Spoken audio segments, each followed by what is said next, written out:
check what's kicking, family. I'm glad you clicked in so I can check in with you.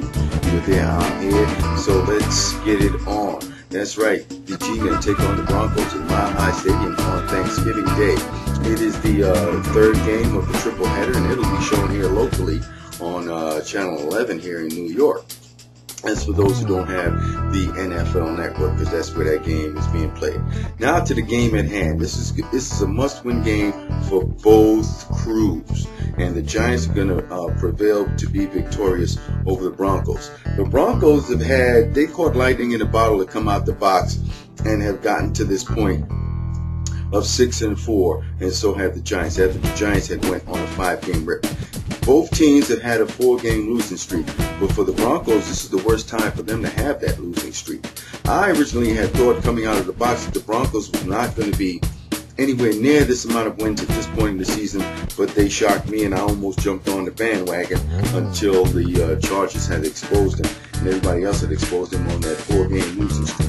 And as you can tell, you've seen Marshall blow up on Moreno on the sideline. That's just a microcosm, snapshot of what's going on in Denver. How is Josh McDaniels going to handle that? Will Brandon Marshall in the actual game bat down passes like he was early in the season, which earned him a suspension and a fine, which they eventually gave him back? But getting to the game, that means that all that turmoil, they're not really going to be in the game. They were riding so high, and with this 4-game losing streak, they didn't know how to handle adversity. The Giants, on the other hand, are road warriors. Look, 2007 when they made their Super Bowl run, look at the record. I'm not going to spit out any of those dates for you. You guys seen it because they was able to get the ring. Now, this year, against the Broncos, needing to finish out these last 6 games, because after their bye, it became a 7-game season for the Giants. This is the second in that run of the 7-game run that the Giants are going to take somebody else out. They're going to take out the Broncos. The ground game is going to depend on Jacobs. Bradshaw is going to be out. He won't be able to play in this game, so that means that the focus will be on Jacobs, and we should be able to pound it against their defense that has been starting to really in their 4-game losing streak.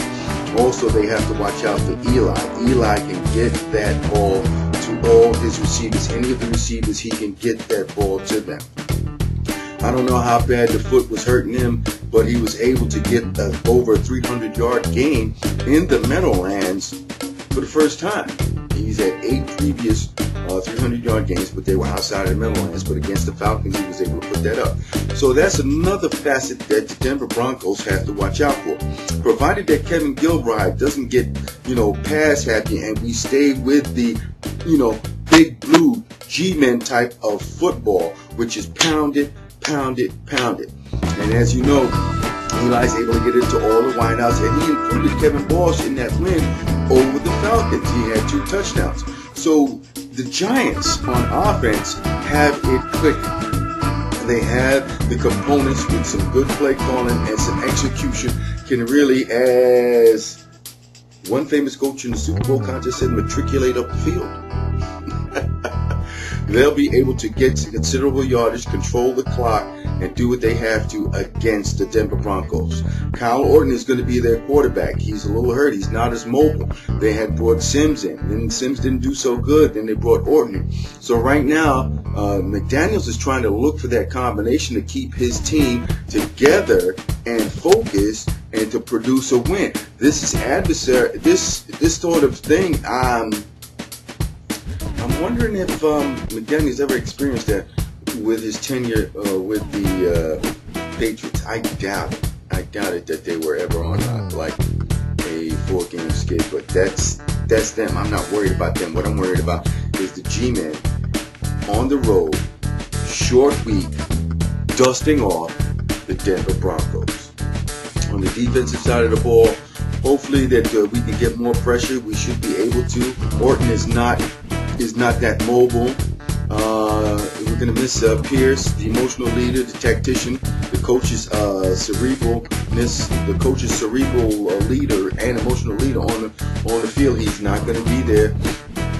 Blackburn is a capable linebacker coming in, and as you guys know, as you big blue people know, as you big blue G-men people know, That's one thing that the Giants, and it's part of their history, part of their DNA, is that they've got good quality linebackers on a consistent. You might hit a low spot every now and again, but hey, that's one of the staples for the Giants, and that's their linebacking core. The defensive back, Ross is back, played some nickel packages.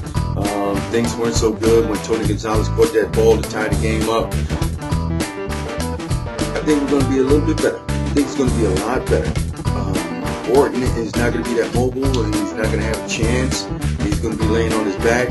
No Sean Moreno is going to be scared of having Brandon Marshall scream at him for dropping a ball. So that kind of dissension on your team is like the 12th man for us. Hey, and guess what? In any game, you'll take it any way you can besides doing what you have to do on the field. So once again, the Denver Broncos are in trouble. They've been exposed, and the G-Men are true road warriors. I'm out of here like I stole something.